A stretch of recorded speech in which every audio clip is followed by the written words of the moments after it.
जय माँ दुर्गा। दुर्गा सप्तशती का सप्तम अध्याय का कथा।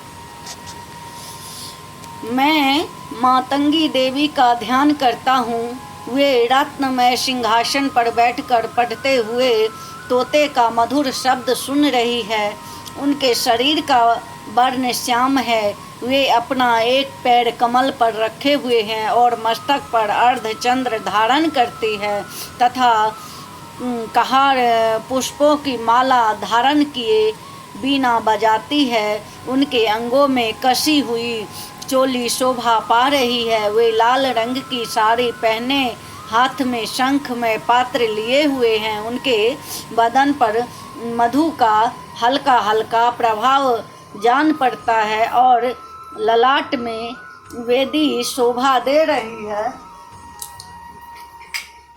ऋषि कहते हैं कि तदंतर शुंभ की आज्ञा पाकर वे चंड मुंड यदि दैत्य चतुरंगनी सेना के साथ अस्त्र शस्त्रों से सुसज्जित हो चल दिए। फिर गिरी राज हिमालय के सुवर्ण में ऊंचे शिखर पर पहुंचकर उन्होंने सिंहासन सिंह पर बैठी देवी को देखा। वे मंद मंद मुस्कुरा रही थी।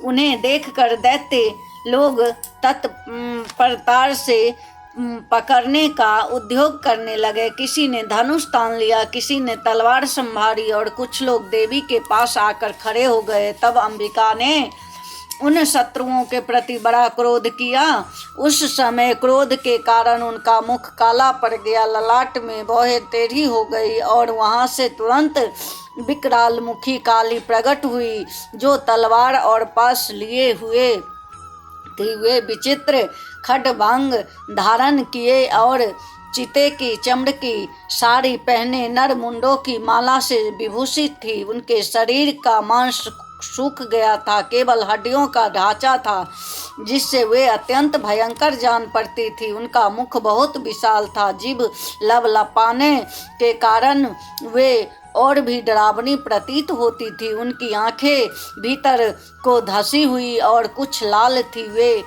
अपनी भयंकर गर्जना से संपूर्ण दिशाओं को गुंजा रही थी। बड़े बड़े दैत्यों का वध करती हुए वे कालिका देवी बड़े वेग से दैत्यों की उस सेना पर टूट पड़ी और उन सबको क्षण भर में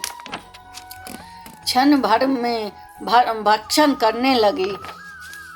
वे पार्श्ववृक्षों को अंकुशधारी महावतों योद्धाओं और घंटा सहित कितने ही हाथियों को एक ही हाथ से पकड़कर मुंह में डाल लेती थी। इसी प्रकार घोड़े रथ सारथी के साथ रहती सैनिकों में मुंह में डालकर वे उन्हें बड़े भयानक रूप से चबा डालती थी।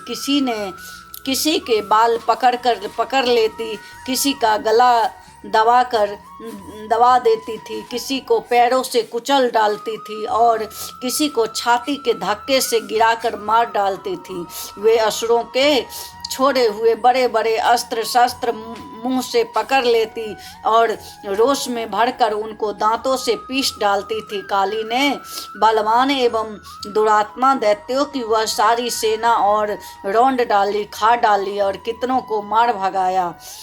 कोई तलवार के घाट उतारे गए, कोई खड्बांग से पीटे गए और कितने ही असुर दांतों के अग्रभाग से कुचले जाकर मृत्यु को प्राप्त हुआ। इस प्रकार देवी ने असुरों की सारे सेनाओं को क्षण भर में मार गिराया। यह देख चंड उन अत्यंत भयानक काली देवी को ओर दौड़ा तथा महादैत्य मुंड ने भी अत्यंत भयंकर बाणों के वर्षा तथा हजारों बार चलाने हुए चक्रों से उन भयानक नेत्र वाली देवी को आच्छादित कर दिया।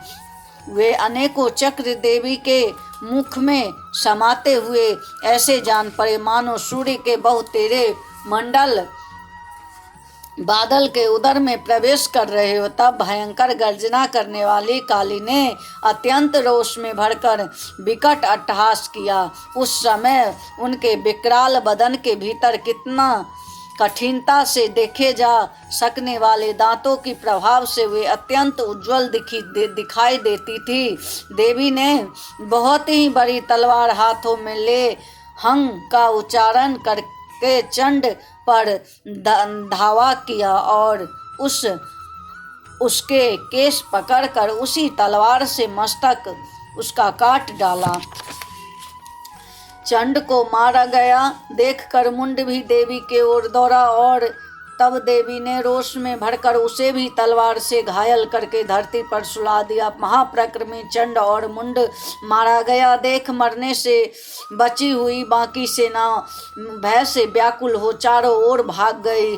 तदंतर काली ने चंड और मुंड का मस्तक हाथ में ले चंडिका के पास जाकर प्रचंड अट्टहास करते हुए कहा, देवी, मैंने चंड और मुंड को नामक इन दो महापशुओं को तुम्हें भेंट किया है। अब युद्ध यज्ञ में तुम शुंभ और निशुंभ को स्वयं ही वध करना। मार्कंडे ऋषि कहते हैं, वहां लाए हुए उन चंड मुंड नामक महादैत्यों को देखकर कल्याणमयी चंडी ने काली से मधुर में कहा, हे देवी, तुम चंड और मुंड को लेकर मेरे पास आई हो, इसीलिए संसार में चामुंडा के नाम से तुम्हारे विख्यात होगी। जय श्री कृष्णा, जय श्री राम, जय मां दुर्गा।